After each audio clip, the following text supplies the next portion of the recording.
Welcome to the Lightning Cast, the official podcast for Lightning Comics and Games. I'm Mike, the host, joined by my other two hosts here, and one in the back talking to Lou.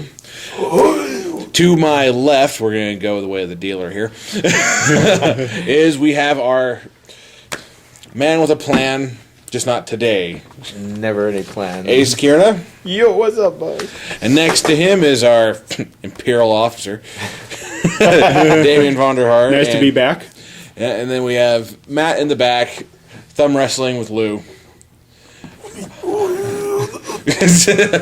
And eventually he will emerge. When he does, he'll announce himself greatly and then affirm the fact that he beat Lou in a thumb wrestling contest. Maybe. Yes, but Lou's got big thumbs. Yeah, yeah, he does. As the ladies like to say, he's all thumbs. Oh, jeez. God. Already started.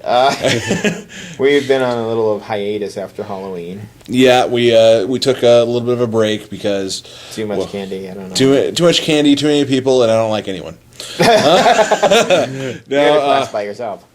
It's been an interesting last couple of weeks, but so far we're intact. We're living. Damien still, applying for that desk job in the as an Imperial officer. Yeah. The Imperial Senate. He's just got to fail Darth Vader one more time. One more time. Ooh, do Imperial stuff. Now, File this, sort that, screw the Empire. If this is your first time joining us, we take a little bit of time to review comics that have come out recently or that we view as classics. We do this first, and then we move on to free discussion. We just have a good time. Hopefully you enjoy the laughs with us. Be glad you don't enjoy the smells with us. Soon to be coming in smell-o-vision. Yeah. We'll go ahead and start ourselves off and kick it off with Ace. Always put me first.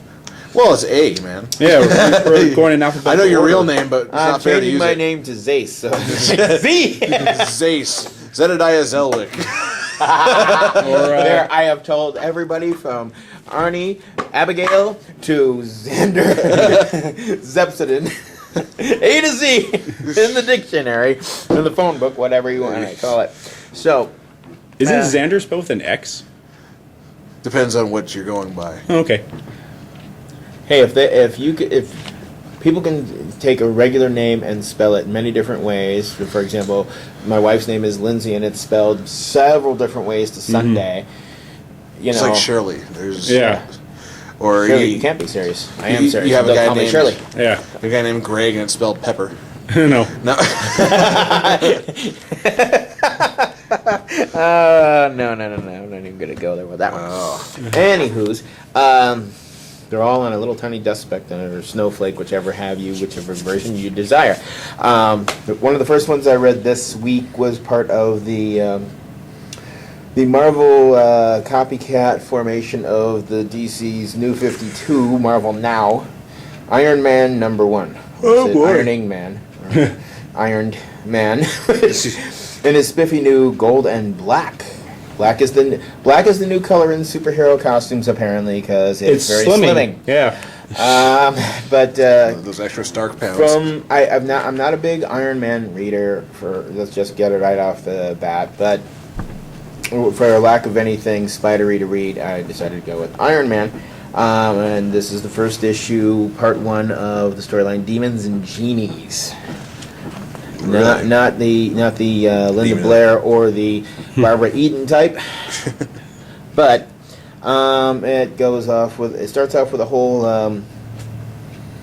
back and forth tirade of what are your Iron Man thinking to himself, it's like, have you ever believed in something, the whole, parents told you about Santa Claus, but, he's like, I just thought, well, gee, that guy's business model has got to be unbustable. Unsustainable. And then, one of the best lines he has in God, me and gods, I mean. I've met a few and I still don't believe in them. It's like, I think Thor might have a difference of opinion. Doth thou not believe me? Doth thou know you wear her drapes? Yeah. Shakespeare in the Park. That joke has been going around for a while. Yes, too long. So it basically comes down to, and then it cuts to MJ's of New York.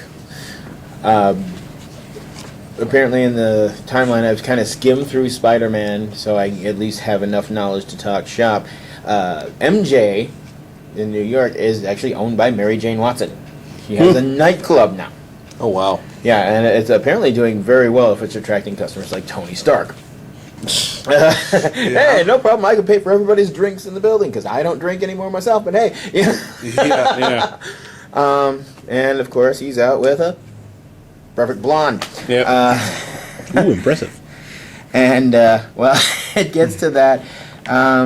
He's trying to philosophize with her, and she's going. It's like, not that fundamentals like 2 + 2 = 4 kind of fundamentals. Does that make any sense?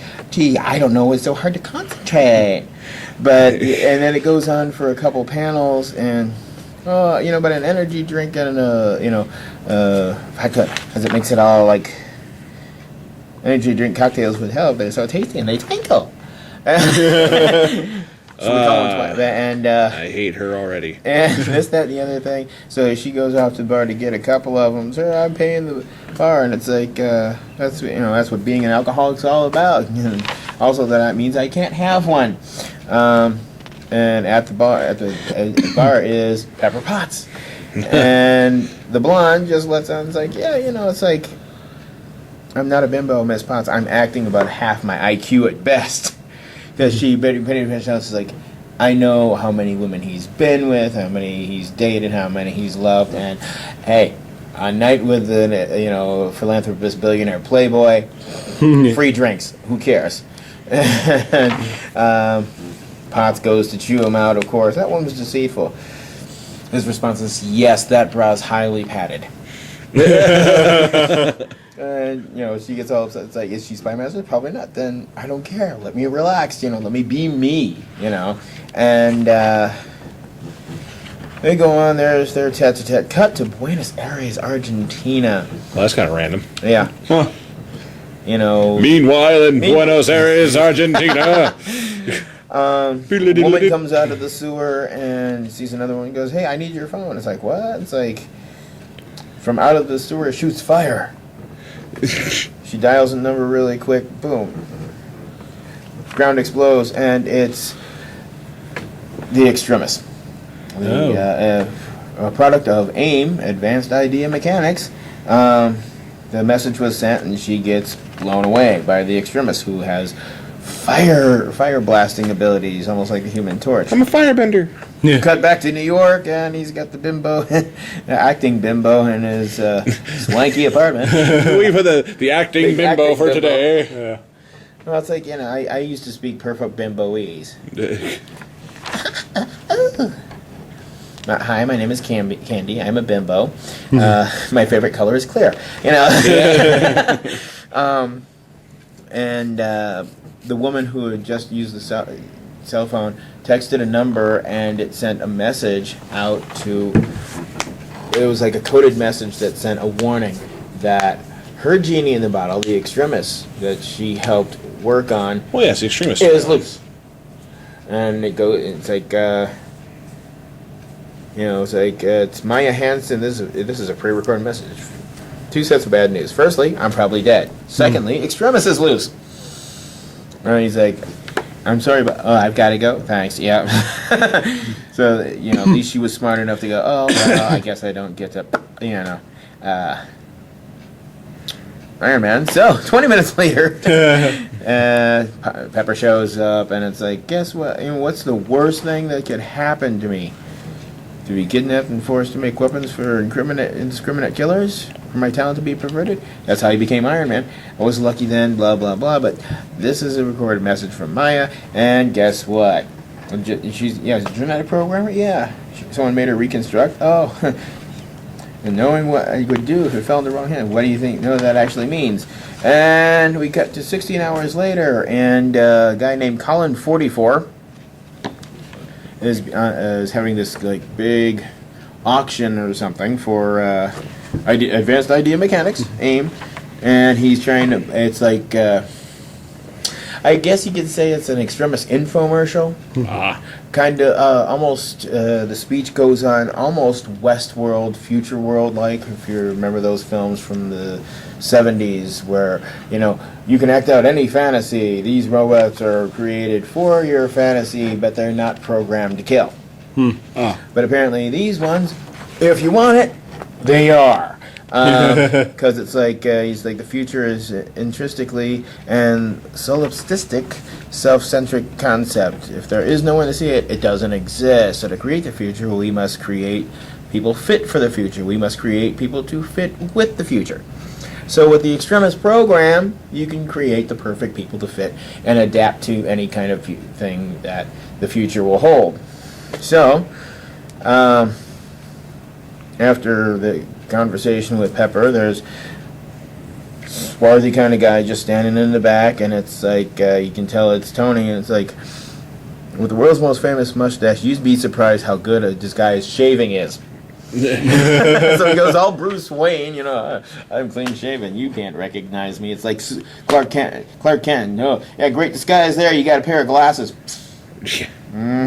So somebody, he goes on to go on, the extremist enhances a unique power signature. Leak that frequency to a friend like yours truly, and it could be hunted down. She believed right. Talking about Maya, and with a city and locale and a favor from a super spy friend of mine, gets me an invite to a particular exclusive auction. Trust me, super spy friends are great. So one of his extremist guys comes up to Colin 44 and it's like, sir, our system's being hacked from short range inside the auction. So it's like, lock it down, search everyone. One of the other extremists has Tony start, I'll need to check the case. Sure. Shaving confuses them, but borrow highly experimental shield virus gets picked up. So he's trying to jam their secret frequencies with the virus and the extremists. That's not like, it's worth more than gold. And then out of the suitcase comes the ooze that is now his suit. It's he calls it putty. This is my test bed for a new suit. Think putty, modeling clay, next gen 3D printer. It's for trying things out, not really meant for field use. And it's like, boom, there's his Iron Man suit. The Play-Doh is hardened already really quickly. Got repulsors and everything. So he fights the extremists.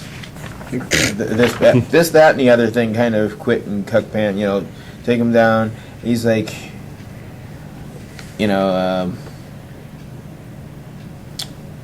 basically,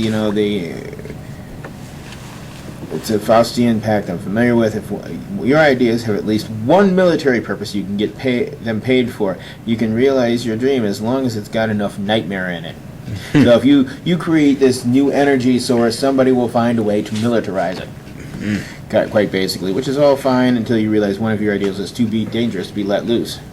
Mine is in my chest, repulsor entity. Hers was extremist. We both kept it close to our hearts. You'd have to tear it from us, which is what these guys are trying to do. They're incredibly strong, but somebody goes, it's remarkable. Cutting edge tech, he says. Cutting edge, i.e. on the supermarket shelf in 5 years' time. Example, old. Yeah. You're thinking it's like, I got about, you're thinking 5 years ahead, I'm thinking 20.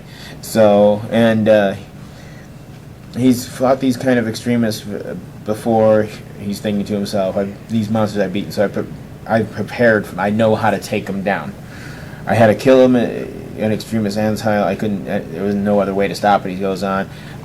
So he goes, figured, crunch some numbers basically, and just the right, if I fire an armor-piercing taser to set a pulse just the right way, they go down. So he does that, and then he grabs Colin 44. So, how many people already have the kit? It's like, you really think I'm going to talk? Moments later, so, how many people have the kit? And he's above the city. 4. Yeah, 4, that's what he compares signatures. For once, the information from a threat actually lines up. So, basically, it's like, he promised this genetic engineer, Maya, that, we've all got our demons, and he's going to try and put hers back in the bottle. as Extremis is out. Like I said, not a big Iron Man reader, but I did enjoy the sense of, suave, sophisticated, but smart-ass humor of Tony Stark. So I'd give it at least 3 out of 5. Yep, that's definitely padded bra. Not bad, not bad. So I'll divide my reviews up since everybody else has one. Okay. I'll throw it over to Mike. Hey. Get sweep! It's all sweaty. Oh, throwback. All right, thank you, Ace. Let me just get that out. What I review today is Deadpool #1 of the Marvel Now series. And now we're in Marvel Now Peace Theater. Yes. All right, let me. This is your host, all upstairs, correct. Let me try and put this As a Deadpool fan. as a Deadpool fan. I'll just try and put this as kindly as I can. Yes. This blows. No, let's be a little more succinct, Mike. Well, it blows wind. Wind knocks things over. That sucks. Reverse of blowing. Anyway, Why do you think it's called run by a man called Hoover? The more I read it, the more I found myself not liking it. The storyline they've cooked up for Deadpool this time around is you have these guys resurrecting the past presidents, and first one on the scene to see this happen is Excellent. We gotta get these historic dudes back. well, these are like hyper-powered zombies. You've got, to begin this, Captain America comes up on this guy conjuring one of the dead presidents, and it's Harry Truman. And it literally cuts to the next day, and it shows Captain America on the front page decapitating Harry Truman. Harry Truman. America defeats Doom. Yeah. It says for the Daily Bugle, Of course. Cap snaps and Scrap decapitin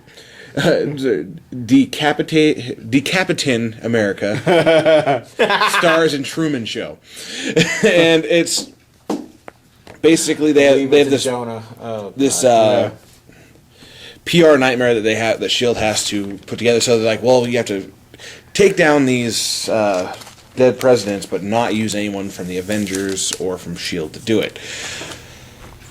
This is not our kind of job. So this automatically goes to where you think it's going to go. There's this monster, I think it's traipsing around New York, and it's eating people, doing all stuff, and Of course, because there's always monster things traipsing around New York eating people. and what they ends up. Deadpool ends up cutting himself out of this monster, and he's teamed up with Thor in this. So they were both eaten by the monster, and he cuts out and kills, and he's like, that was a pretty good job. Hey, partner? And Thor's like, we're not partners. If you ever speak of this to anyone else, you will taste the steel of Mjolnir's kiss. You understand? And he's like, you got it, partner. And just... So... Already, the Deadpool we have that they're introducing here for New 52, not exactly, not New 52, the Marvel Now. Yeah. But it seems like a couple shades of gray left of New 52.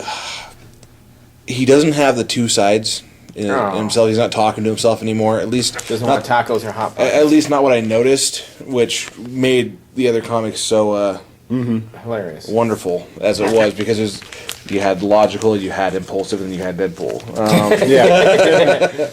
And so right off the bat, I'm not liking it because of that. And they have to have this little refresher course in case you didn't know who Deadpool was, because when he gets out of the monster's stomach or whatnot, he's all beaten up.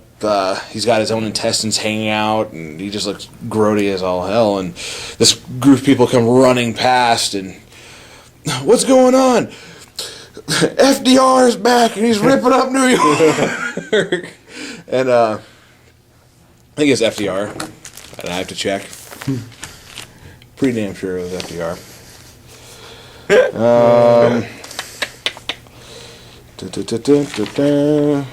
Just where did they summon these dead presidents from? Money? No, oh, where the hell is it? Calling Paper Mario. Here we go!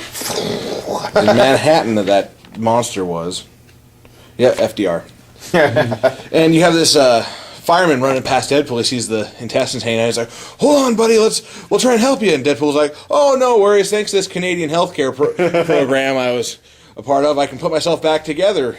And so he like stuffs his intestines back in and heals. And Now he's referring to the Weapon X program. Yeah. And the fireman's like, "That's a pretty good trade-off. I would think you guys have some of the great stuff up there, don't you?"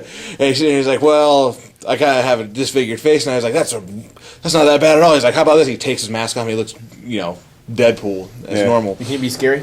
I don't know what you think of this. Yeah. And apparently he doesn't have any pupils anymore. Eyes are the window to the soul, and he has no soul. Yeah. No. They took away his funny side. They really did, because he's got a lot of cheap one-liners in this one. Oh. He had a few of them that were really really well pronounced, but I just could not get behind it. Mm-hmm. And so he has to take down zombie FDR, which he manages to do it. Gets blown up, and they take and Shield's like, "All right, we're gonna hire you to do this." And one of the guys is like, "You're seriously going to pay him a couple $1 million to do this?" And Deadpool's like, "Yeah, they're going to put it in a pillowcase and put a money sign on the side of it." That's what I requested. And it's just these little things.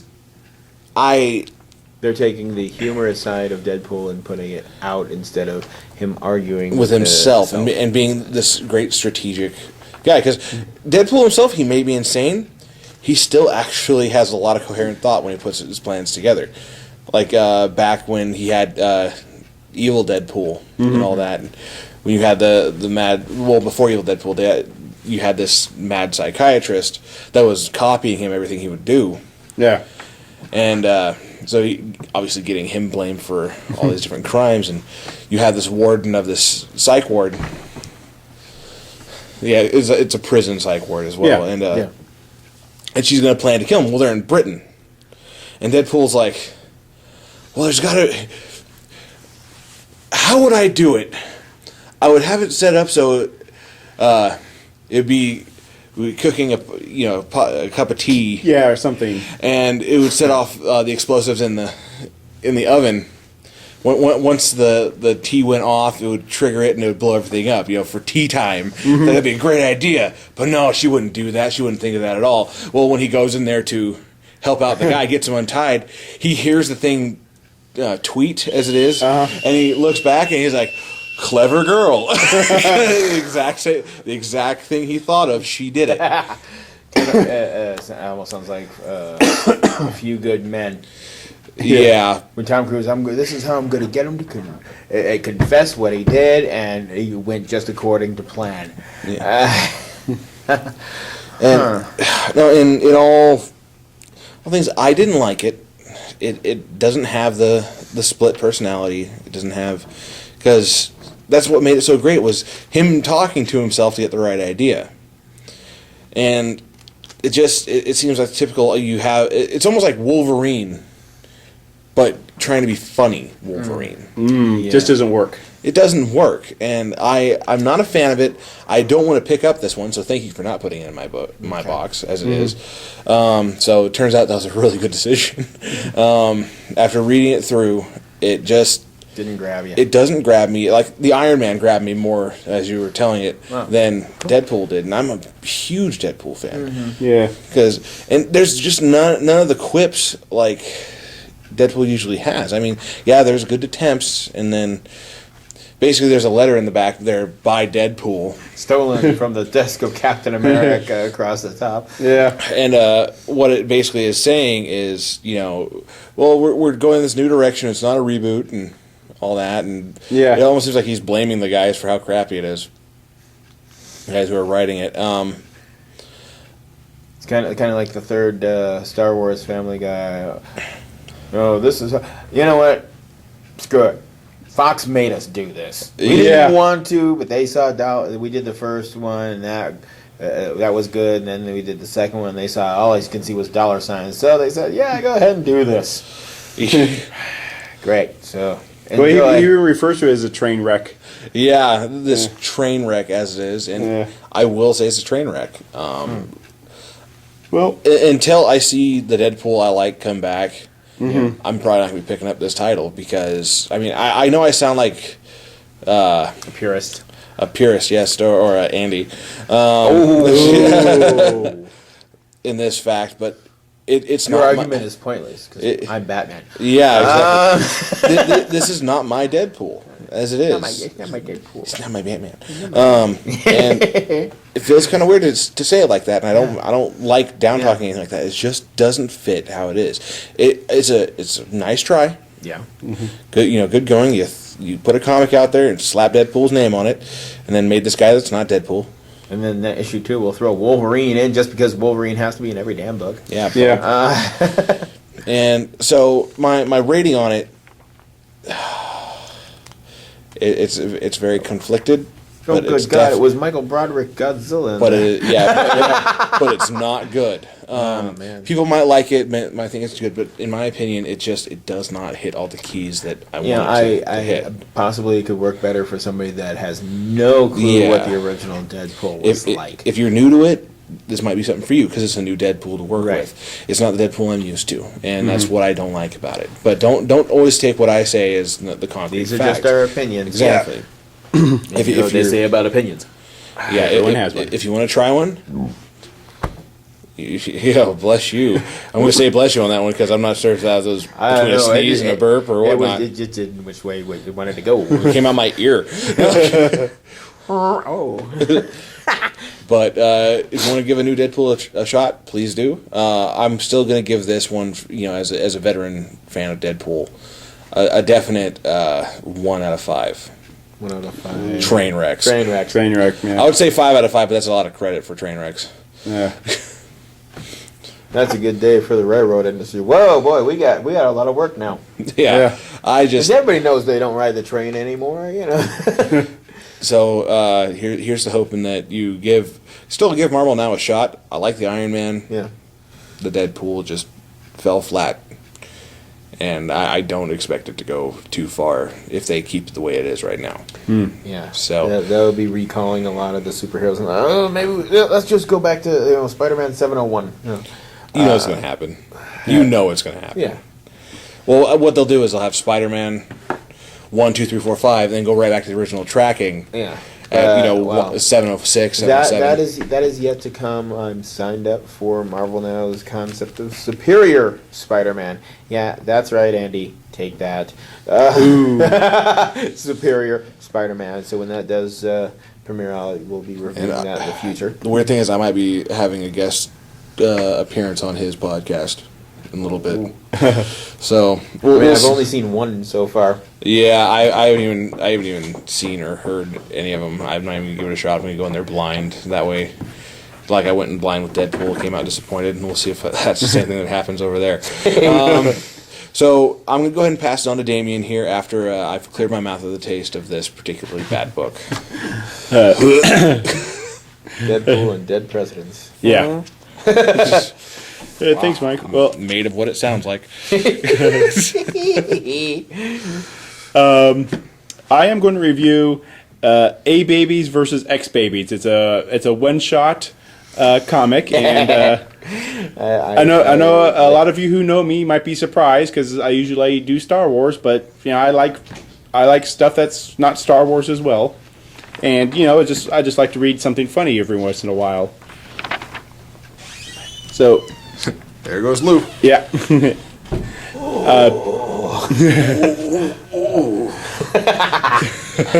Have the bad burritos again, Lou, huh? Anyway, Damien. Sorry. Anyway, it starts off with baby Scott Summers, a.k.a. Captain America, getting ready for bed, and he's saying goodnight to all his to all his teddy bears, and you realize, hey, where's Bucky Bear? Actually, Yeah. it's Steve Rogers. Scott Summers is Oh, Cyclops. okay, yeah. I'm sorry, I got a little Yeah, ahead. it's okay. I It's okay. You're not a full-fledged Marvelite, so it's understandable. Yeah, Ace is right. It is baby Steve Rogers. Bucky Bear. And I said Scott Summers because he looks across the street, and there is baby Scott Summers with Bucky Bear. I've got your Bucky Bear, and you're not getting it back. So he's like, oh, that's the way you want to play, huh? So he gets into his baby Captain America outfit with a lowercase a and a star with a smiley face on his chest. Oh wow! It's like costumes I'd make my kids when they're babies. You know? And he does he yells out the Avengers Assemble. So we see baby Iron Man and baby Black Widow, baby Hawkeye, baby Thor, Looking cool. And Thor's like, hey. and baby Bruce Banner changing into the Hulk. Nice. And then Complete as the crib starts to like bend in the middle. yeah. And then the Shield hover carrier comes out of the pool in the backyard for some reason. It's a toy helicarrier. Yeah. It has to be. They're babies. And what's interesting is baby Nick Fury already has an eye patch. Yeah. But it's in the shape of a star, so he looks like a member of KISS. Yeah. But he still makes it look cool. So anyway, Baby Cap is telling them, get everyone who's not grounded or with the chicken pox together so he can fight X-Men. We gotta go stop the X-Men. Why? Oh, he took my baby. He took Bucky Bear. Yeah. Uh-oh. So meanwhile, baby Cyclops, Scott Summers, is like yelling at X-Men, it's time to come out and fight with the Avengers and stuff. And he's like, no one shows up. It's like, really need to work on our own battle cry. So he yells out, I hear the ice cream truck. Everyone Everybody's there.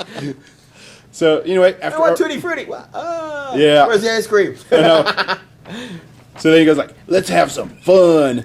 And then the next page is just like all the X babies. Like a huge battle between Yeah. It's like a huge battle between all the X babies and all the A babies. Cap and Cyclops are fighting. Iceman actually grabs Bucky Bear before Iron Man knocks him down and grabs it. But then, Iron Man gets caught by baby Magneto, who's then Bucky Bear gets knocked away by Thor's hammer into what looks like baby Wolverine's bedroom. Oh boy. Yeah. So baby Wolverine is trying to pick up Thor's hammer. It's like, why does anything have to be this heavy? And then you hear puny mutant, and here comes baby Hulk smashing through the wall. And I love how it's smashed in blocks. Yeah. Some letter blocks. Oh my gosh, it's awesome. So baby Wolverine takes a swipe at baby Hulk, who then proceeds to throw baby Wolverine into outer space, where we see probably the most disturbing image ever of baby Galactus sucking on a milk bottle that looks like the moon. It's a planet with a bottle nipple on it. Yeah, basically it's like the moon with a little his way nipple of on it. Yeah. digesting the planet. Yeah. We don't know if he's lactose intolerant, but Yeah, true. So we see Fly me to the moon, Hulk has Bucky Bear. so I can feed amongst the stars. But then Thor calls back his hammer, and Bucky Bear gets knocked around a little bit. We see like baby Spider-Man with little suction cup darts sticking on his head, and we see baby Black Widow, and I'm not sure who that is. that's baby Emma Frost getting Yeah. into a hair tugging pull. Yeah. And then we see baby Storm and baby Black Panther holding hands with little hearts. Yeah. Of course, they get interrupted by baby Deadpool, who didn't see him there. Daredevil. Daredevil, sorry. So Sorry, I didn't see it. What? Are you blind? Hey. So Sorry, somebody had to throw it out there. Yeah. yeah. So eventually, baby Cyclops gets Bucky Bear back, but then baby Dark Phoenix shows up and proceeds to blow up half the block. Men are stupid when they fight. Yeah. So at the end, we see we see baby Steve Rogers with Bucky Bear, and parents are going, there's something wrong with the baby's room, and of course half the house is destroyed, along with half the houses in the neighborhood. Jeez. And that is the ever-loving end. You know, I've read that before, and I picked up a copy because I have little ones that have gotten into superheroes. And I just noticed that at the end they made the moms with the green striped socks, like on Muppet Babies. Yeah. Yeah. Nanny. Nanny's got green striped socks. Ah, it's my kryptonite. Oh, yeah. Kryptonite.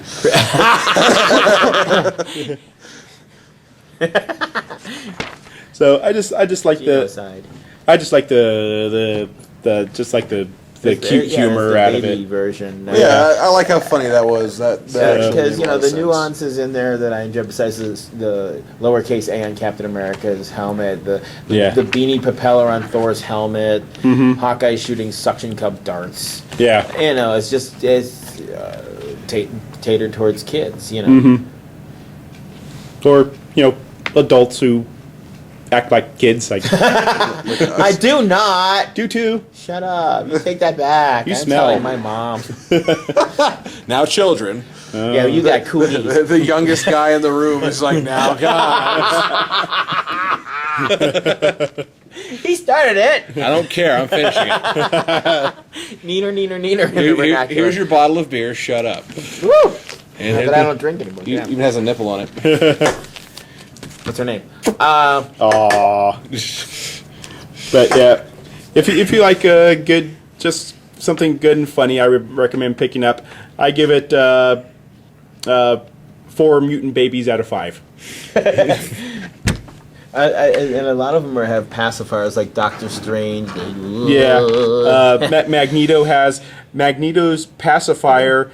The little handle is shaped like a magnet. Jeez. And instead of the Dark Phoenix Force, it was all over Bucky Bear. Yeah. He loses his sidekick and he goes ballistic. Oh, got it. Yeah. Awesome. So anyway, we're going to take a little break until Matt is available. Well, we might be. I mean, we can always hit up My Ace here second because he's got comic, another. and, true. Well, while we wait for Matt, my second comic was from Zenoscope, Robin Hood, spelled with a Y, number 2. Robin in the Hood. From the cover, I'd like to be under that hood, but well, by all accounts on the cover, it looks like she's fighting the Black Knight. She doesn't. But, to really sum it up, in the Zenoscope kind of world, especially when it comes to, because it's part of the Grimm Fairy Tales line, and they do their take on the different fairy tales, like the other title, Myths and Legends, has done their version of Hansel and Gretel and the Little Mermaid and Beauty and the Beast and so on and so forth. So in this world, there are 4 realms that are known that exist: the Mist Realm, Neverland, Wonderland, and Oz. That covers the 4 realms. Some of the beings, as they sum it all up, the story so far is that the beings that are born inside the realms have mystical powers, and they are known as the Highborns. Ones that are both human and highborn blood are known as false bloods. Good or evil, not all highborns are false and have realized their true power of destiny. This is the story of Robin Hood. She's kind of half and half, and to sum it up from the first issue, she's a girl that's learned to survive on the streets. She had kind of a really bad childhood. Her father was abusive, mom was sick, he just was concerned about himself. She had to grow up, he kicked her out of the house, she got... Excuse me. Bless you. her mom's constantly sick. Dad wants the money instead of letting her buy medicine for mom. So she, finds a way to get money apparently by stealing. But Dad just considers, oh well, for that kind of money you're taking in, you must be a slut, basically. So she, when she was younger, she accepted. By age 10, she's like, I'd had enough. She'd be living every daylights out of Dad, kicks her out of the house, managed to survive on the streets and so on and so forth.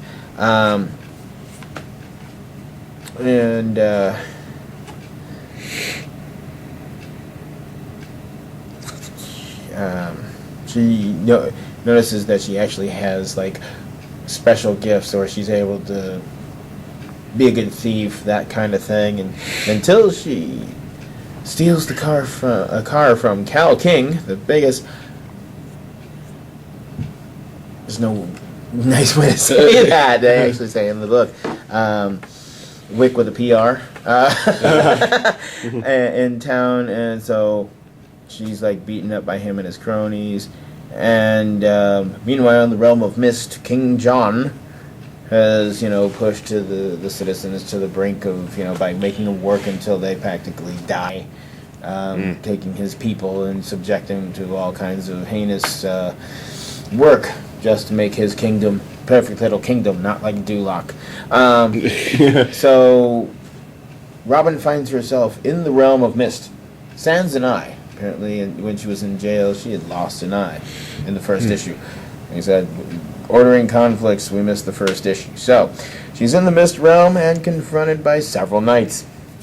And, she's like, this is typical. I've had weapons pointed at me before. And it's like, if you do not, you'll be taken to and arrested and sentenced by King John of Bree. And so she just starts defending herself. They shoot arrows at her. She grabs a guy, pulls him in front of her as a defense. It's like, I don't know what the heck I'm doing. I don't know who this king is. I don't care. It's all about survival. So she pretty much takes down all 5 of the king's men, grabs one of their bows, and while she's fighting them, she's getting flashbacks how it parallels to her life in the actual world type of thing. And then she's confronted by the Lady in the Lake kind of thing. So I guess in the realm of the mist there would be the legend of King Arthur as well, so on and so forth. And she's trying to figure all this out and say, I'm that woman there, but if you're dead on the shore here with an arrow through your chest, how can you be like a talking spool of water? It's like I've used the last of my magic energy to assist you, because it's noted that when she was growing up, she was found on the doorstep. So she was from the realm of mist, but brought to earth and raised by abusive father.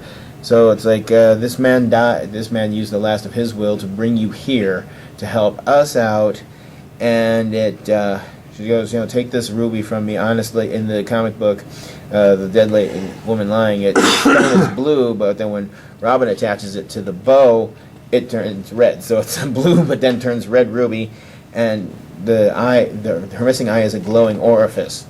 So when she puts the ruby onto the bow, she can pretty much see through the bow. So it's like true aim right there. It's like that's how she's a great shot. And so she goes on and go forth. It's like her dad used to tell her, it's like, as long as you walk, you'll always find something that you need. You just have to keep walking. So she runs into a town, everything's pretty much like she calls it I didn't expect to wake up in Lord of the Rings land. And she notices similarities between what's going on in the Mist realm and her own life, and how it paralleled, where Dad goes. It's like, okay, take a walk to the park. When you see the man with the bald head, you give him this bag for his bag. Okay, having his daughter do all his dirty work, making the drug deals or whatnot. So when she runs along a merchant who's like, buy my fruit. It's it's the best I could manage, because we're poor people, and it's like whatever I can take for it. And it's like I don't. And she's like, well, with your fancy clothes, you should have some coin you can spare. And she goes, well, I got nothing. I'll be back with money, I promise. Then she kind of sees one of the king's men harassing a small girl, saying, you haven't paid your taxes or whatever. The amount was like, well, you've raised them on us because I can't do this, and mom's sick. And she's reflecting back, like I said, mom was sick, dad didn't care. It's like, you bring the money to me first. I don't care if your mom dies, kind of thing. So on and so forth. As I said earlier, she asserts herself. He tells her to get out. And she, in the similarity, then she draws her bow, and it's like, he's like, trying to get, it's like, calling the sick mom out. It's like, she's sick, you're going to make it worse. And it's like, hey, Robin says, don't go in that house. Who the hell are you? Why do keep asking me that? I'm Robin. Nice to meet you. Now piss off and leave the girl alone. Guy calls the guards, and he just aims true and just gets him in the wrist. Nails him to a... It's like, what? You just shot me in the arm? Yeah, sorry, I get bored pretty quickly. So on and forth. It's like, next time you treat a girl like that, I'm not going to aim for your arm, douchebag. And the little girl goes, douchebag? Yeah. that word is like foreign to me, kind of thing. And all in all, it's like, grabs a satchel of money from the guy who's collecting taxes. Like, take this. You know how to ride a horse? Okay, good. So horses are a girl's best friend. Take the horse and your mother away from here with this money. What about the guards? Don't worry, I'll take care of them. So it's basically robbing the rich to give to the poor. She's starting to find her purpose, that this is why I was brought here. To become, to fix not only this realm, but help me to understand how better to survive when I get back to my own world. So, not bad, even though it's a second issue, because I missed the first one, but that would have given more to the, her whole surviving on the streets, I'm sure. All in all, it's only a 5-issue series, so I'm going to give it at least 4 out of 5 Eye of the Arrow to keep it straight and true. Yes, I just came with that on the spot. I thought that was one of the coolest aspects. Here's this ruby from me, attach it to your bow, and you can see through it. And it just gives her perfect aim, which is what, how was Robin Hood, the male version of Robin Hood, such a good shot? There has to be some mysticism to it somewhere. But if you believe the old routine between Carl Reiner and Mel Brooks, a 2,000-year-old man, and he asked him about literary characters. He's like, what about Robin Hood? Robin Hood. You said to steal from the rich and give to the poor. He stole from the rich and he kept everything. He didn't give nothing away. He just kept it all for himself. But I'm interested to see where it goes. And, see, actually, if she gets more into the part by getting her stunning outfit that they have on the cover. She's not in that outfit yet. Yeah. But as anybody who reads Xenoscope know... it'll happen. Women are atomically semi-correct and exaggerated. Very top-heavy. Yes. Like heavy metal, 5 beautiful women, 4 beautiful outfits. Yeah. To bring back an old joke. Yes. Still works. Absolutely. Well, then. Well, for now, since Matt has yet to reemerge, we're probably just going to move on to free discussion. Is there any other points you guys want to bring up? Anything new, exciting? Well, sad thing is, now there's really not much for me to watch on TV. All the Halloween stuff, like Face Off and Halloween Wars, and that's all over with. And I'm stuck with Walking Dead and Comic Book Men that I still try to watch religiously on Sunday. Yeah. Jeez. The only other point of interest that I've already mentioned to you guys, that I have to get an exorcist into my house to take care of that stupid couch from my in-laws. It's the kind of couch, you just get slightly comfortable and it just drains all your energy. Next thing you know, it's 5 a.m. What the hell? Yeah. I missed this. I missed that on TV. I mean, last night Sven Gulli had the original Dracula on with Bela Lugosi. I'm like, and he goes, it's like, oh yeah, this is like a one-time only showing that we're going to show this. And I'm like, okay, got it, because I've never really had the chance even though Andy had brought his like remastered version into the store and aired it, I never didn't. I was working, so I really didn't have time to sit there and watch it completely. I recorded it off of Sci-Fi a long time ago when they used to show good stuff, not these sci-fi original movies. Yeah. Think of the original in quotation marks there, but and I'm like, okay, cool. And then next thing I know, the show's over. I'm like, oh, I missed half of it. I think I got to the part where they find Renfield in the bottom of the ship, and he's like, and that was it for me. I'm done. But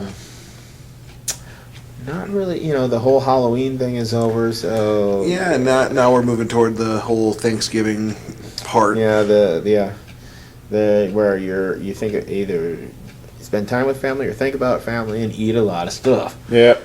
Get you fattened up to go jog or walk that stuff off in the malls, buying that perfect gift for somebody Yeah. that you'll know you'll never find, and you have to move slowly through the mall because it's jam-packed with other people just like you. I know.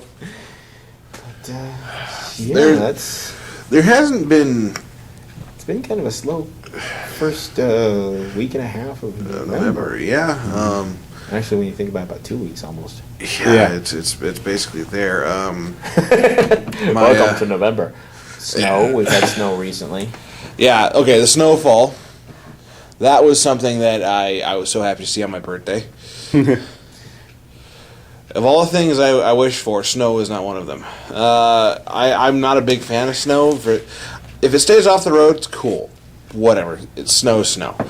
I hate it when it gets on the road because not just because the snow itself is annoying, it's the people on the road. And, Yeah. and especially nowadays when you have people on their cell phone or either calling or texting, not paying attention anyway. Snow just makes it 50 more times the hazard. Yeah, so it's So taking advice from the lightning cast, don't text and drive. please do not. Especially when there's snow on the ground. Yeah. Moving on to another bit, been watching more Sword Art Online. Great anime so far, and it's hitting their second wind because at first, yeah, almost. You think the series is going to end because you find out that the main bad guy has been disguised as one of the group leaders for the longest time. I have deceived you. And he gives our main guy Kirito this option. He's like, okay, you can fight me here and now. They're on level 75. And he's like, if you beat me here, I'll end the game. Sorry, And, into the Deadpool book for oh, a second yeah. there, and he's standing there in a hospital gown. Yeah. Yeah. Deceased, but Yeah. No. Well, our main character ends up beating the bad guy, and in the process, his girl gets killed because she jumps in the way of an attack and takes damage. And you have this nice heartfelt moment because technically the main character died as well. He gets stabbed through the chest, and his character they do this really dramatic point where they show his health bar just ding, and this message pops up on the screen: "You are dead." And he comes back from that, gets up, takes his blade, stabs the guy who challenged him through the chest, kills him. Ooh. So Those moves are always cool. yeah, it's a double kill. And so he passes out. He wakes up and he's watching the world that they've been on for the entire time of Sword Art Online coming apart because he's released. I'm gonna wreck it. Well, it's all like the servers that they're on are being deleted, and he's just get all broken up, and the people that were still alive can now log out, get out, and he logs out, because he thinks that he's dead. He's like, well, I won't be able to leave the world then, and they'll be deleted along with it. Well, everything comes out. He wakes up in his hospital bed with his nerve gear on. And he's been in the bed for 2 years. Whoa. He gets up and he can hardly stand because of this entire thing. His hair is really long, his fingernails are long, and Wow. he makes his way out. And you think it's the end episode, and it comes to the next one. It skips to 2 months after that, and you find out that his wife in the game, the girl, she's still in the coma. Ah. And then you find out that the the company that had the original servers for the game went bankrupt, so they had to sell the server to someone else so they can maintain. So her mind's still in that game. And they're using the same server for a different game entirely called ElfQuest. Or something like close to ElfQuest. Yeah, you get on there. You got these 5 different clans. They have all these different abilities, and Master Control Program has chosen you to play on the game grid. well, the funny thing is, while they were in game, they had this AI character that they had gotten really attached to, and she basically viewed herself as their daughter, like the couple that you had there, and she ends up getting deleted because the game rejects her. But he creates the copy of her and puts her in this crystal in the game. Well, he logs back onto the server, and all of his stats are what he had before he left Sword Art Online. And so he's like, "Holy crap, what happened?" And he goes through his inventory, and all of it's question marks because none of that stuff exists in this game except for his crystal. Hits it, boom, and there she's back again. Hi. And she becomes, and the game remodels her to this little tiny sprite. So she's this little helper fairy that comes around, and she still calls him daddy and all this stuff, and she's just this cutesy little thing that she has this great knowledge of the game. Well, Shall you go left or right? Click on here. well, the intriguing part was because remember the nerve gear completely immerses you into it. So whatever movements your muscles normally make, you make those motions in the game. Well, what he finds out is you can fly in this, and Oh, hell yeah. and he's like, how do you fly? Humans don't naturally have that capability of flight, so that must be a little strange. Well, they have this little control pad you put in your hand, and you fly with that. Unless you become more skilled with it, then you learn how to control it through your muscle motions. Sweet.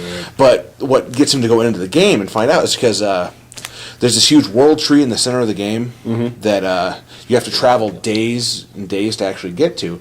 Well, you have these guys that are there, and no one can climb this tree because they're not high level enough, but they want to see what's on top. So people can fly for a certain amount, and then they'll plummet. Okay. Now, in this one, if you die, you just log out. Because the first thing Kirito does, he signs in, he's like, okay, goes through all the menus and checks to see if it makes sure there's a log out. He's like, all right, there's a log out. Wonderful. But what they had is because this tree is just so gigantic, you can't fly to the top of it. And so what a couple players did is they got on each other's shoulders. One flew up to the highest point, dropped, so the other one would fly, drop, and fly. And they get to the top, and they take a couple photos of the top, and there's his wife on the top of this. That's why he's like, oh, well, I have to go. Now, remember, he's like only 16, but in the game, they were married beforehand. They really loved each other and all that stuff, so he's like, I have to go get her back. And there's a pressing matter in the real world, is that there's a guy who owns the company that's maintaining the server. Yeah. That the girl's father is another large conglomerate owner. And he's basically the agreement. It's like, well, I'll keep your daughter alive, but I get her hand in marriage. And he's gonna marry her off while she's in the coma. And so he's the one that's got her on the top of this thing, and he's got her in a bird cage. And he's just like, you're not getting out until everything's set up in the real world. And obviously Kirito's not too happy about that. Vengeance shall be mine. So he gets on there, and he's what they call a Spriggan. He's a different type of elf. He's like he's a mastery in illusion arts. As they come up, and he meets this other girl that she's a very, very well knowledgeable character in this game, and she's actually one of the models that's used to advertise for the game. Oh. And what you find out is that it's his cousin, and he doesn't even know this. And there's a whole different side story with that, because they were brought up like brother and sister, but they were actually just cousins. And well, here's the gist of it. She's helping him, and there's a point where they get challenged by this one group called the Salamanders, and they're fire users and all that stuff. And it's two people versus about 16, 17, and they've got him cornered because when he first showed up, he laid waste to 2 high-level guards like that. And one guy was kind of looking to get vengeance on him, so he sends this group after him. Well, they got these 3 big guards up and away, taking damage from him because he comes up, swipes, knocks them all to the yellow with one of his hits. And so you got these guys healing the guard, and then these guys shooting fire. Well, he takes direct hits from the fire and is not dead. And so the girl behind him heals, and he starts ripping through him a bit more. He's trying to get through, but he just can't quite get it. Well, the Spriggan are illusion magic users. Now, the little pocket fairy, his daughter, is telling this girl's like, now block him from this next attack so he can, and everything will be fine. So she does a shield thing, and it blocks him, and he gets hit. You see this health bar up the shield going down. And he does this spell, and he transforms into this gigantic beast. It's supposed to be just illusions. And he walks up there, like briskly runs, and swipes, takes out all three of the main guys. Well, he takes down one with one hit, grabs one, bites it, blows him up, and then smashes the other guy. Starts ripping through everyone, and everyone's trying to get their spells ready. He's too fast for them, and they're like, well, it's just illusions. That shouldn't work. And he's just... One man himself took out 16 different characters, and one of them actually jumped because they're on this bridge, and in the water, these high-level monsters that no one wants to fight against. Well, this guy's like, screw this, and hops off the bridge and would rather be in with the monsters than be taken down by this guy. So far, the series is becoming more and more awesome as it... For every release, I get more and more surprised because I don't look... There's a manga for it, but I don't look into it. I suggest for anyone who's done online gaming or whatnot, going to use a lot of gamer terms, but just for the simple beauty of it all, it's a great show. It's fluid animation, great idea. I love it for that fact, and it's the whole human spirit bit that gets it. Yeah. So I can't recommend it more than I already have. Well, I'll check that out. Yeah. Any shows you guys been watching that I know you did? You were talking about like the Halloween stuff. How about you, Damien? Well, since a lot of people know I'm a Star Wars fan, they've been asking me what I think about the acquisition of Lucasfilm. Star Wars. Yeah, Disney bought Lucasfilm for over $4 billion. Like $4.6 billion. Yeah, and they tell me, and then they announced that they're planning on another trilogy of movies starting in 2015.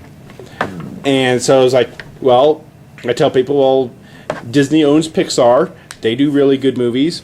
Disney owns Marvel. They've done pretty good so far with their Avengers tie-ins and Avengers movie. So...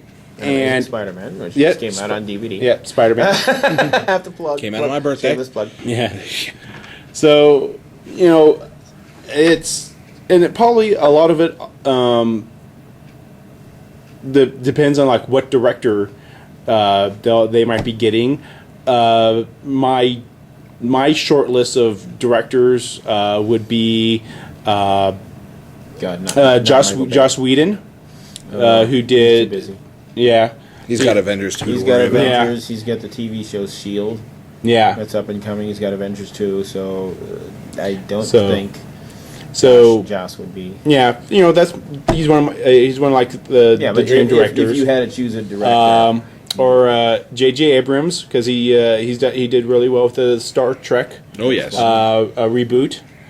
There's also Christopher Nolan, who did the really well-received Batman trilogy that ended this year. Now he's got nothing to do. Yeah. He might have some free time on his hands. He's only producing Man of Steel. He has nothing to do with anything Justice League related. The directorial stuff. Yeah. So Christopher Nolan would probably be a good choice, and then of course Steven Spielberg. He's already turned it down. Oh, he has? Yes. Okay. Well, so much for that, but... He's already said no. No. He's probably like... He probably has like 3 or 4 movies. He's been in touch with Lucas too much. He's like, no, I've seen your headache. I don't want it. Yeah. Well, just as long as they don't do what they did with the prequels. Okay, because my biggest thing is that, yes, prequels are great films as they're in themselves, but when you try and tie them to the original, they don't have the same wide field that the originals had. You have this boxed containment unit that you're They had to viewing go with through a the certain ViewMaster. You're not seeing Yeah. it. You're not being immersed into this great universe. And we understand that it was like several years before Luke and Leia and all of that. We understand that, but it's like, okay, we got to get their origins explained really quickly and really condensed. Why they put Jar Jar Binks in, I'll never know. Jar Jar Binks was an attempt to appeal to kids. Yeah. And it's. Oh, look, an action figure that you wouldn't mind breaking apart. I hate to tell you this, George, Amano. The guy, the billionaire in the Ewok suit. I'm going to tell you right now, when your audience is mostly 35-year-olds, 40-year-olds, stuff like that, people that were there when the very original confident trilogy. during the original release of your Star Wars stuff, you don't need to pander to their kids. Why? Because their kids already love what their parents love. Yeah. You go, those are Ewoks. They shouldn't exist, but they're still Ewoks. You look at them, any true Star Wars fan is going to have their gripes. Mm-hmm. And that's what defines a Star Wars fan for me, is when I go to someone like, what do you think of Star Wars? What one? Yeah. Automatically first. All right, you have a knowledge of, if they ask, like, what trilogy? Yeah. I already know that you like one more than the other. Or if they ask, do you mean A New Hope? Yeah, exactly. When they say you mean Chapter 4? Yeah. A New Hope? You're like, aha. Well, you're a big fan. Now, what are your complaints about it? And they can list off a mile's worth of these wonderful complaints, and they make logical sense. Now, you always tell the new fan, like, oh, well, I loved it, in Clone Wars. Well, when you have new fans, you're not going to get to that point until a new fan meets an old fan, and they suddenly get immersed into what Star Wars actually is, and they get punched in the face by repeatedly. Jar Jar Binks was not good. Yeah. Jar Jar Binks was not good. Ewoks don't blink. Darth Vader did not scream no before throwing the Emperor to his demise. Didn't they say they were going to redub that part? Where I've heard that. I've heard that from someone else, but I haven't read it somewhere myself, so I'm not going to confirm or deny it. So yeah, because what I heard is they're going to replace it with that guttural, like that pissed off, and then they're make it like Han definitely shot first. Yes. I was watching the Lego special. Okay. Ironically enough, they had the best joke about that. Yeah. Because Han walks out of the ship, because they don't follow the real storyline much at all. He walks out there and there's this droid, just boom, one shot. Shots is like, C-3PO's like, you shot first. He's like, of course I did. I always shoot first. And he's like, that seems to be a good point of debate. And off they walk. Wasn't that was the one with the Lego version, and the whole time he had a name tag, and it looked like Ian. Yeah. And the H was sideways. Actually, I think this is the one you're Padawan thinking of. Menace. Yeah, you're thinking of the Padawan Menace. This was another one they called The Empire Strikes Out. Yeah, and it was great because they have a lot of those jokes. Just the Han thing. I had it on in the background when I was going through my computer there, and I hear this whole thing. I hear the shot. I look over. You shot first, of course. I always shoot first, and I can't help but just laugh so hard. The Empire Strikes Out. Yeah. Hence another possible lawsuit for me. Well, no, and when I was in high school and I was coerced into becoming part of the speech team, my field was original comedy. And the one that won me awards was the Drippy Dippy Science Fiction Movie of the Week, The Empire Strikes Out. And I'm like, it just sounds way too familiar. Like, what are you doing? Quit stealing my stuff. Bionic Orange. Yeah. And Super Shark. And Super Shark, but yeah. Well, anywho's, like I said, with Star Wars, there's always those. Yeah. And of course, you're going to get the Disney related jokes. Yeah. Alongside of it, I've seen somebody posted on Facebook of Darth Vader kneeling like before the Emperor, and it's Mickey Mouse standing there. Who's your daddy? Mm-hmm. As a matter of fact, it's funny that you mentioned this whole thing because South Park they do their episodes in 6 days. Well, they had it all set up where this past Wednesday's episode was all about the election. Mm-hmm. You got Cartman flying to several different states in this cute little sailor suit outfit, and going up near the people running the election booths, going, My mom, I lost my mom. And she said if I lost her, I'd wait by those plastic boxes over there. and it goes on. He's just flying to different state, and there was some running gag on the airplane that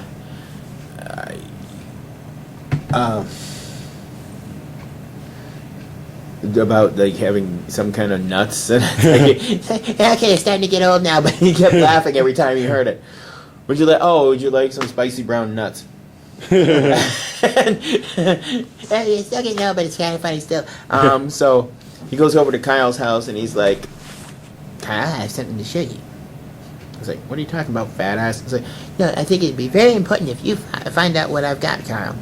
takes Kyle to his house, and in his room is all the ballots from the election. Oh, wow. And Cartman has made a deal. He's holding on to the ballots because it progresses through the story where he's holding on to the ballots, making a deal with the Chinese. That they get the ballots. And the Chinese have made a deal to get the ballots to help Obama be reelected. And they only want one thing: the Star Wars technology.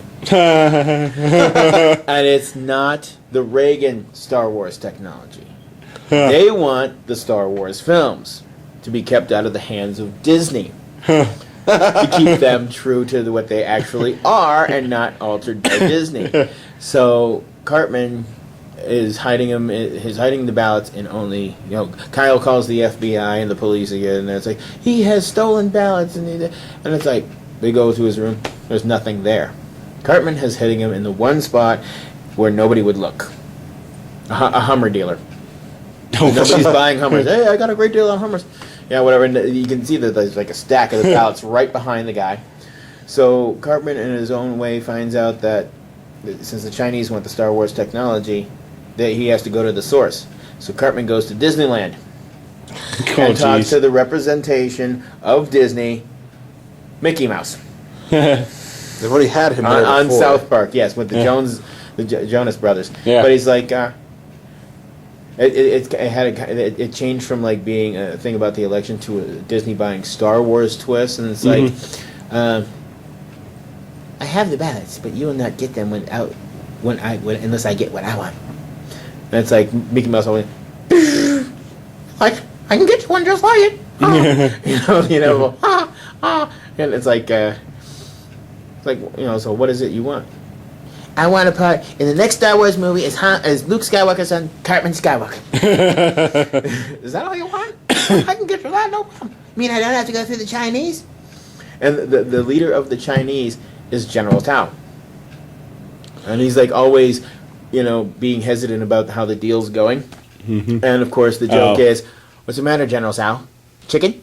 And Kyle actually says it, and it's like, the news announcer goes, "Congratulations, Kyle Broflovsky, you're the millionth person to do the General Tso's chicken joke." So on and so forth. So Cartman makes a deal with Mickey Mouse. That's like, it's like, what do you need to do this? What do you need to do this? I need a tauntaun and a blaster. Okay, I got it right over here. We'll share in the Mickey Mouse laugh. So Obama has a meeting with the Chinese to get the ballots. The ballots, they're not getting them from Cartman because he has them. And it all wraps up that nice little ball that's like, okay. I don't exactly remember how it ended. Okay. But, just the whole fact that, South Park is there, the creators, I mean, shoot, nobody can touch them now, Trey and Matt, because of their Broadway play. Yeah. Where they've won like 9 Tony Awards. So they can basically go, we've won 9 Tonys, we can do whatever the hell we want now. Nobody is at any limit anymore. We can just, hey, we're going to mess with you now. But it was actually a funnier than hell episode. I'll catch it and repeat. Yeah. So it'd be interesting interesting to see what happens. Yeah. If they jokes like I posted on Facebook. Yeah, so if The they get, remastered version of Attack of the Clones, the Jedi are going to fight the Galactic Empire, starting and charging into battle, singing "Hi Ho." Somebody posted there's going to be a Tatooine level of Kingdom Hearts. If there was actually one like that, I would. You'd get Kingdom Hearts. Like, I'm going to play. I already get Kingdom Hearts. It would just be another reason why. Yes, I play Kingdom Hearts. You got a problem with that? I'm gonna beat you. Mario style. They're good games. Jeez. but Yeah.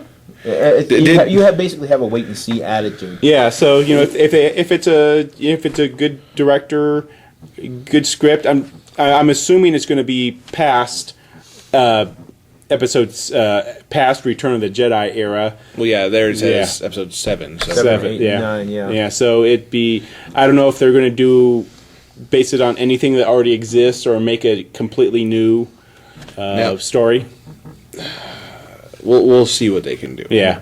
I mean, I've read stuff already that the main 3 actors from the original trilogy, Mark Hamill, Carrie Fisher, and Harrison Ford.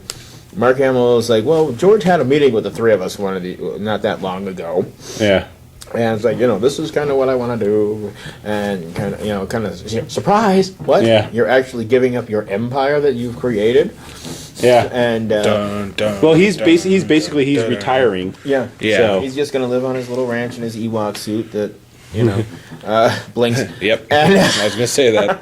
so but I've seen where TMZ approached Carrie Fisher. If they asked you to be in the next Star Wars film, would you? And she goes, yeah, sure, whatever. I mean, who wouldn't, right? Yeah. And but Harrison Ford has actually expressed interest in reprising Han Solo. which When is I've heard- interesting because he's the one who wanted to be killed off. Yeah, because that's why they did the Frozen carbonite. And Yeah. it's like, oh, we're doing another one. You got to bring me back. I'm the only actor whose career hasn't been killed by these films. Now, to change subject on it a bit, because we didn't do a podcast last week. At least I don't remember that we did.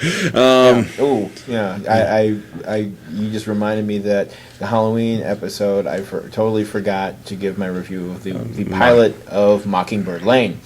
So let me just try and condense it down into a small little Reader's Digest condensed version.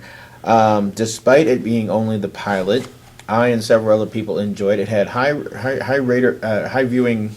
ratings, despite just being the pilot. It was a much more dark comedy version of it.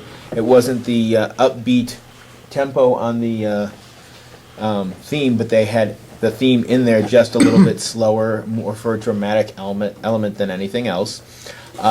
They explained a lot of things that were left questionable in the original series. Like, okay, as I've mentioned to several people here in the Simpsons episode where Butch Patrick is a guest voice and Apu has the octuplets. Say Butch, on the Munsters, your dad was a Frankenstein and your mom was a vampire. How were you a werewolf? And Butch replies, that just never came up. In this one, it starts off with Eddie and his scout troop sitting around the campfire complaining. It's like, somebody ate all of our rations, and the one kid points out to the fat kid, it's like, you're the one that did it. It's like, no, it's like, he walks away, I can hear the wrappers crunkling in your pocket. Besides, it's like, you've been known to sit in the bushes and eat our snack. It's like, first of all, I'm allergic to grass, so that didn't happen. It's like, we're surrounded by grass, so that allergy thing is not valid.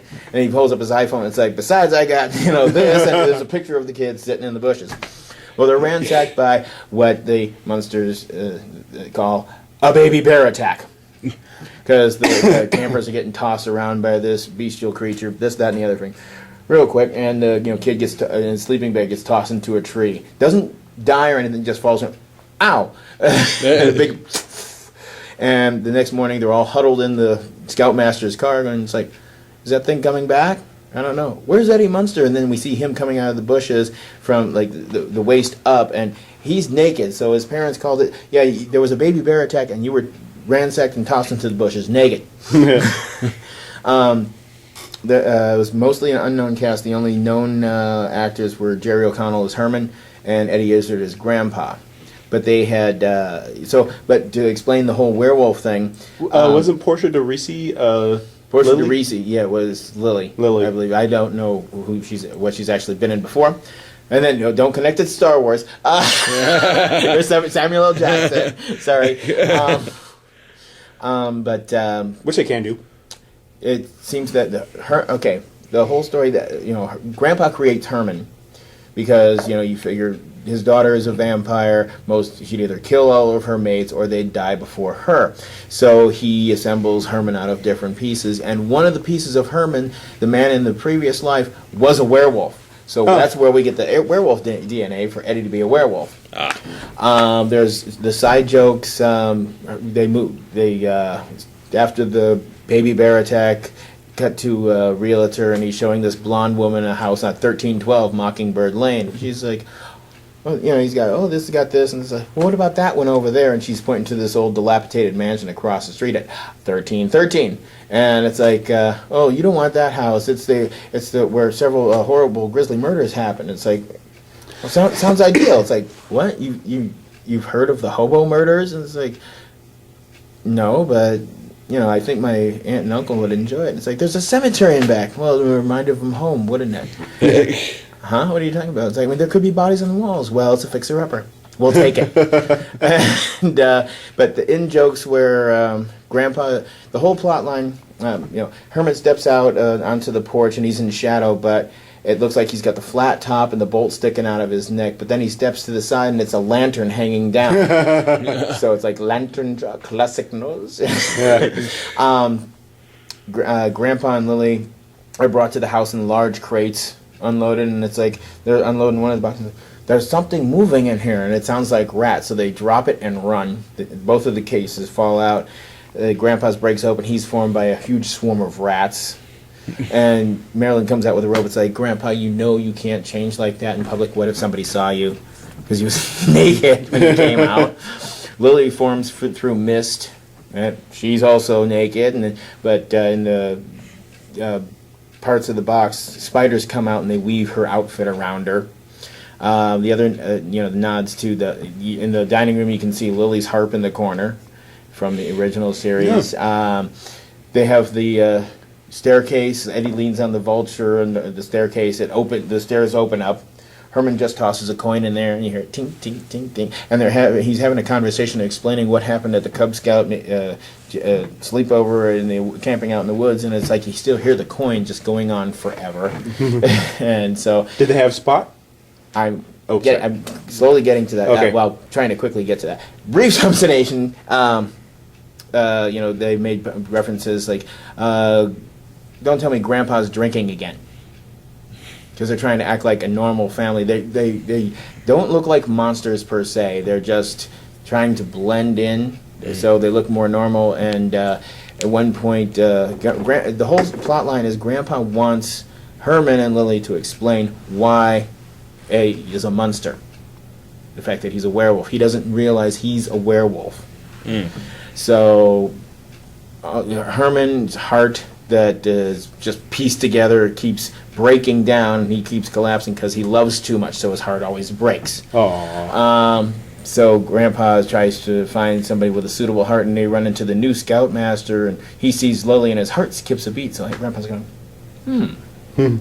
well, his heart has some kind of attachment that could be towards Lily, so if I put this heart in Herman, then he could go on, and that kind of thing.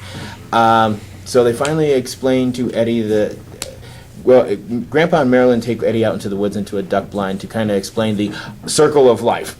And there's an antelope, deer eating the grass, and the deer eats the grass, and then the deer dies, and he becomes the grass for others to eat. And it's like, Eddie goes, who eats the deer? And this mountain lion just comes out of nowhere and jumps on the deer and ransacks the deer. And it's like, was that supposed to happen? And Marilyn goes, the deer did look a little depressed and suicidal. Meanwhile, Grandpa's just easing his way out of the duck blind. So, and he goes, if the mountain lion eats the deer, who eats the mountain lion? In comes Grandpa in full bat form, swoops down on the mountain lion, starts tearing the mountain lion apart. This is where Eddie finally goes, okay, you guys aren't really normal, are you? And they invite the scoutmaster over, and it's like he's just sitting at the table going, my grandpa wants to eat you. They're like, don't be kidding. And he's like, no, seriously, he wants to eat you. So Lydia and his Evanilla that runs away to the top of the house, and Herman explains, this is why you know, because you are a werewolf. Part of me is you. So it all sums up where it's like, well, we can't look out for you all the time, Eddie. So every 28 days, when this happens, we need to find you somebody to look out for you. So they're walking into the backyard, into the graveyard, and it kind of explains the whole spot mythos, because the air starts shifting around a little bit, like something's there but not, and you see the eyes and the mouth, and just like Under the Stairs, all you saw were the eyes and the mouth that shot flame. You only saw the shadow of Spot, and you only saw his tail. It is a huge dragon, and Spot fully appears, and then he's like checking, and I was like, can I keep him? And that's where it ended. And I'm like, I want more. So I will give that a solid 5 out of 5. Where the hell is the rest of them?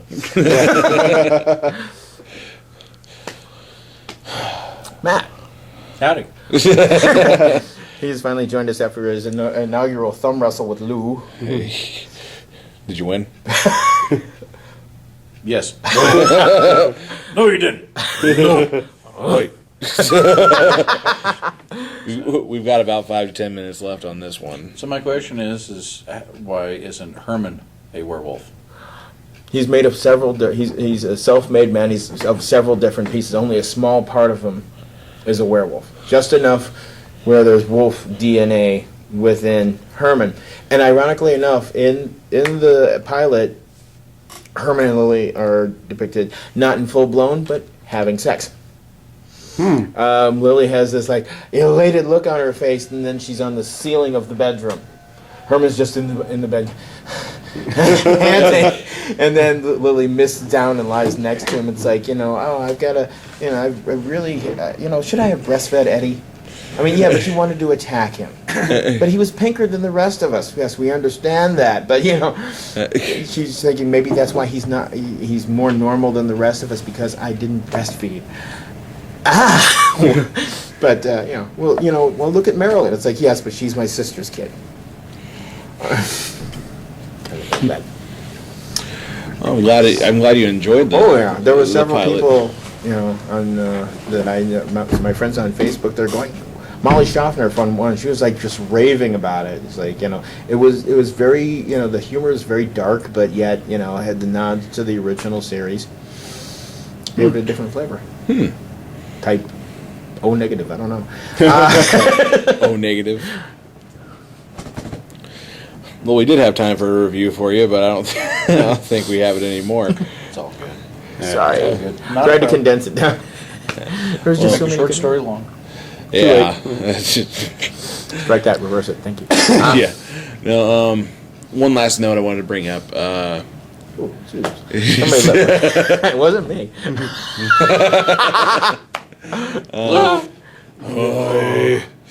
There's the burritos. I went and saw Wreck-It Ralph, and Wreck-It! yeah, I couldn't be more happy with the film, video game wise. I thought it was great. Just to get the quick review out of the way. Yes, there's a lot of cameos. A lot of cameos. Did you ever play Q*bert? Yeah, obviously there's Q*bert. You got Frogger. You've got there's these little games that you just don't see anymore. The funnier bits they had was they'll immerse the characters in these different worlds. The bad guy meeting is happening in the center of the Pac-Man thing. So they're all chatting there, and they dismiss the meeting after after Ralph says, like, well, I don't want to be the bad guy anymore, and everyone's like, don't mess with the system, man. That ruins everything. And you find out why it ruins everything later. But they cut to a scene where it shows all of them leaving the Pac-Man thing in the Pac-Man pixels. Nice. And you see Ralph stop, look over, and see the cherries. And he walks over there, grabs them, and goes out. And you see that when they leave, they go down the power cord into the power strip. And the power strip is basically this train station for people to go to their different games and whatnot. And he goes through there, and there's customs. And this guy stops him, and he's like, do you have any... I have to stop you again. And he's like, oh yeah, like every other time. There's other game characters that just went through here and nothing happened. He's like, I don't know, but it's always you. Do you have any fruits? He's like, nope. He's got the Pac-Man cherries blatantly behind his back because the guy's not even looking at him. He's just feeling it because he's been out of electricity and he's just whatnot. And anything else you have to say? He's like, did I ever tell you I hate you? And he's like, yeah, duly noted. And leaves and he goes off and he passes Cubert and all them. And they have this little sign that says game unplugged. Anything helps. And so you're like, aw, poor thing. And, Ralph gives him one of the cherries. And he's like, there you go, buddy. Have a good one. And he leaves. And they bring in Wreck-It Ralph, which is the bad guy in the game, Fixie Felix Jr. I don't know if you know it's an actual video game. It was from 1982. Really? Yep, it's a real game. Huh. And they bring in Sugar Rush, which was a huge game for the Japanese because every day you'd have a random selection of characters you could play as. So at the end of the night, whenever you're done, it would go all blank, and then it would shut off the game and it would come back on, and it would randomly select 9 characters for the rest of the day. You can only choose from those 9. Huh. And they show how they select that is every new day in the game, everyone checks in for their race, and there's like 20 characters, and the top 9 that win that race become the selectable characters. Oh, okay.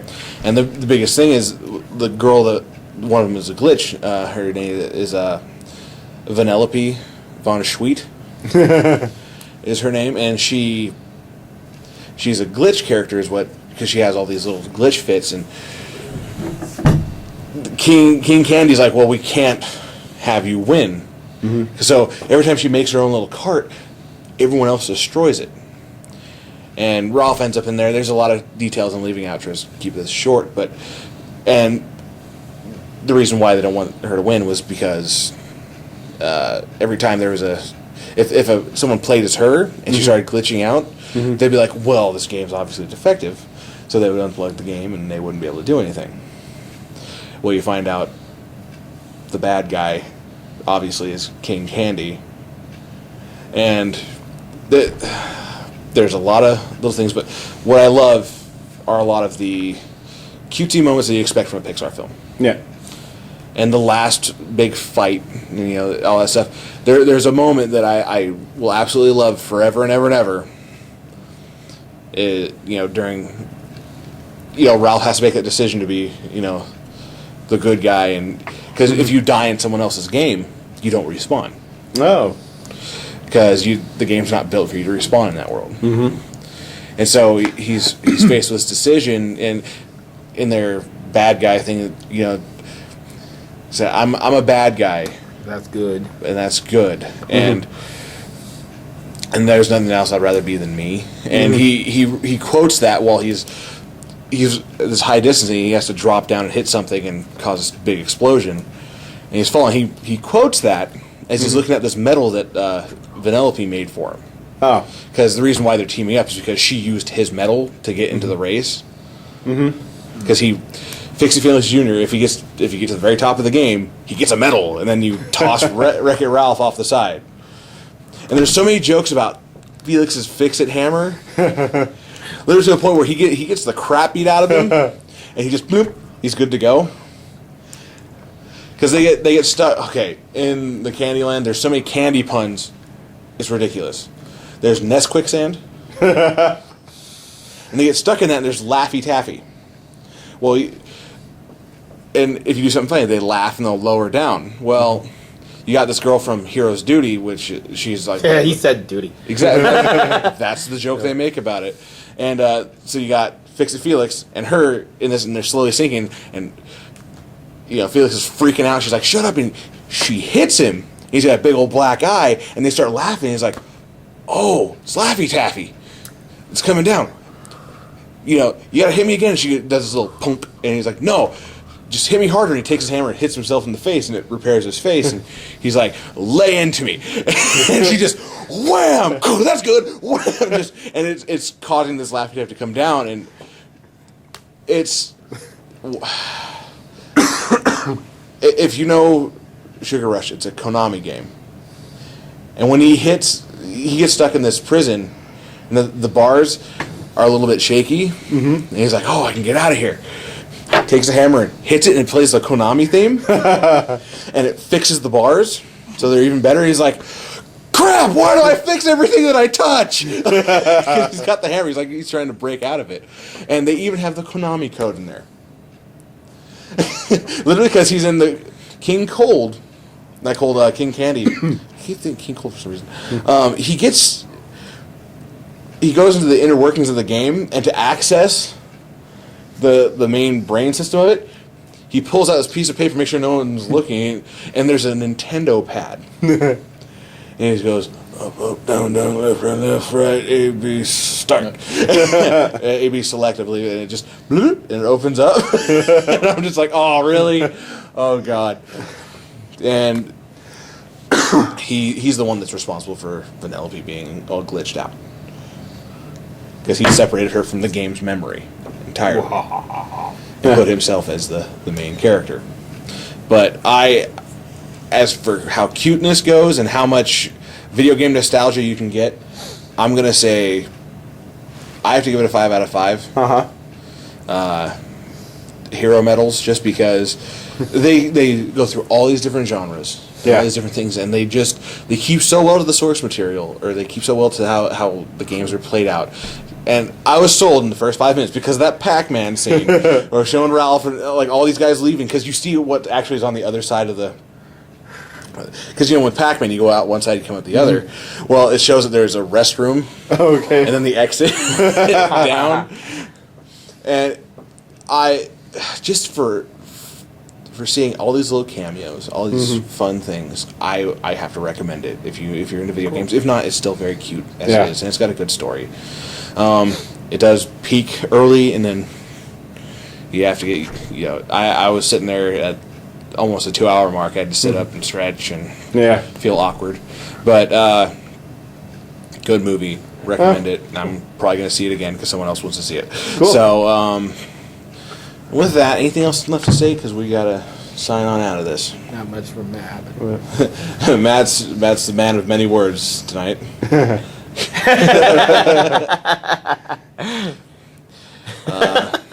Well, I guess for the Lightning cast, it was great to have everyone on tonight. I'm Mike. Yeah, Mace. And I'm Damien. And the bottle hit the floor. And good old Matt/Lou. Hey. You have a good one. Rate, comment, subscribe. We love you. Don't do anything I wouldn't do, and if you do, don't name it after me. Anyway. And drive safe in the snowy weather. If you have snowy weather. Yeah. Have a good one.